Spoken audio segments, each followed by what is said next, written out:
诸位诚心诚意的观众，大家吉祥。今天要跟各位分享10种幸福之道。在大宝积经里面有记了这么一个故事，就是妙慧童女，她只有8岁，那她也跟随着这些长者，甚至比丘们一起来在听闻佛陀的开示。那有一天，他就非常的虔诚的恭敬顶礼佛陀之后，就说：“佛陀啊，我可不可以向您请益？”佛陀说：“当然可以。”于是呢，妙慧童女就提出了10个问题。那么这10个问题是非常有智慧的一个问一个答，所以我们知道佛陀呢在世的时候，他的说法很多就是我们一般说的 Q&A 弟子们问他就回答。所以这个妙慧童女她提出了什么问题呢？好，第一个问题，他就问佛陀：“佛陀啊，我们要如何得到庄严的身体呢？”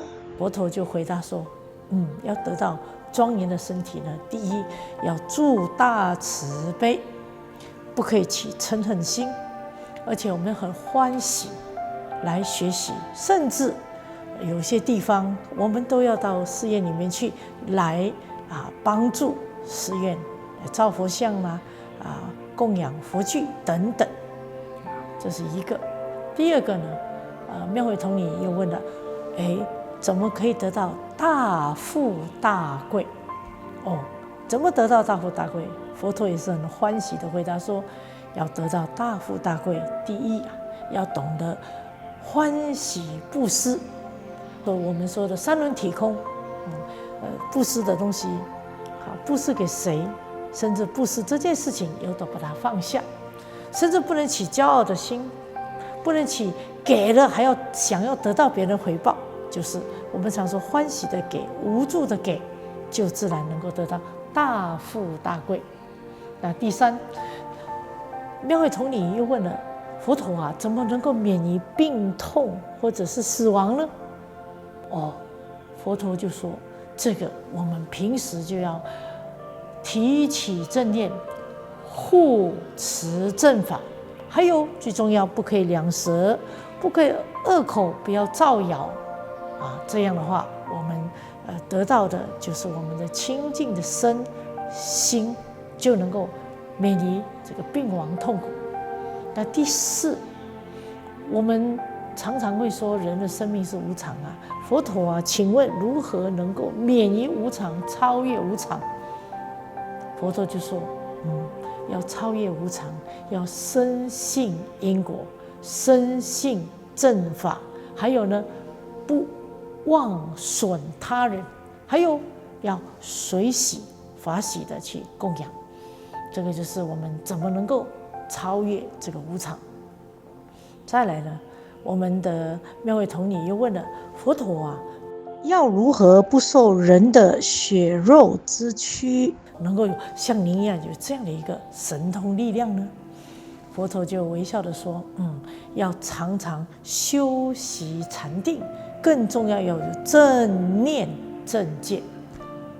再来呢，妙慧童女又问了：怎么样呢避开这个所谓我们常讲的冤亲债主？怎么不要有仇家怨恨呢？佛陀也是很欢喜的跟他说：要没有怨恨，没有冤亲债主。第一个重要，不可以去这个轻毁他人的名誉，不可以颠三倒四，不可以嫉妒，就是说话当中不可以是有我们说的这个花言巧语，自然呢就能够得到没有冤亲债主，就是不去伤害他人的名誉等等。再来呢，佛陀啊，怎么有得到这个说话呢？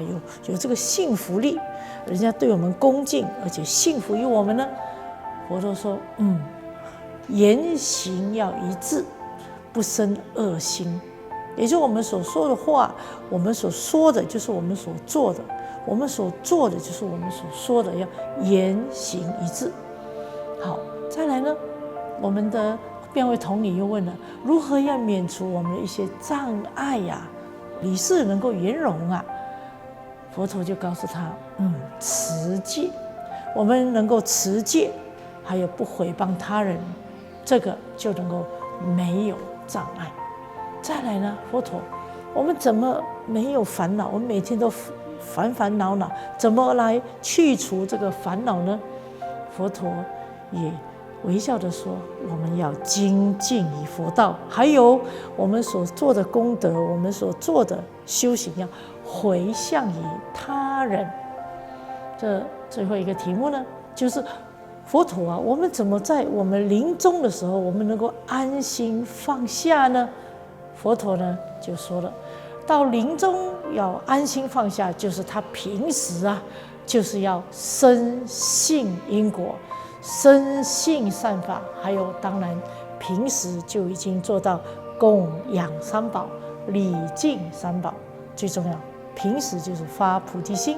所以临终的时候，自己色身这个不好的时候，我们就很安心的放下，我们趁愿再来。